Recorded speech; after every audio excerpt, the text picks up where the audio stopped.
আমরা যখন ছবি এডিট করবো বা কোনো কিছু করবো তখন আমাদের শিফট ধরে 1 থেকে 9 পর্যন্ত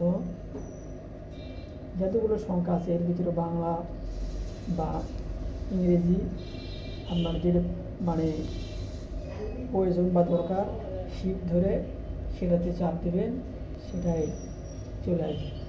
যেমন ধরেন আমি অ্যান্ড লিখবো, অ্যান্ড লিখতে গেলে আমার শিফট ধরে 7-এ চাপ দিলেই অ্যান্ড চলে আসবে। অথবা আমি যদি শিফট ধরে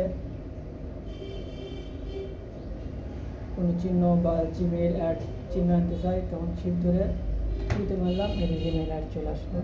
এভাবেই যে কোনো কিছু আপনারা আনতে পারবেন। অনেক সময় আমরা অনেক কিছু হয়তো জানি বা হয়তো পারি না, এরকম হয়ে থাকে। যাই হোক, যা যেটা প্রয়োজন ওইভাবেই আপনারা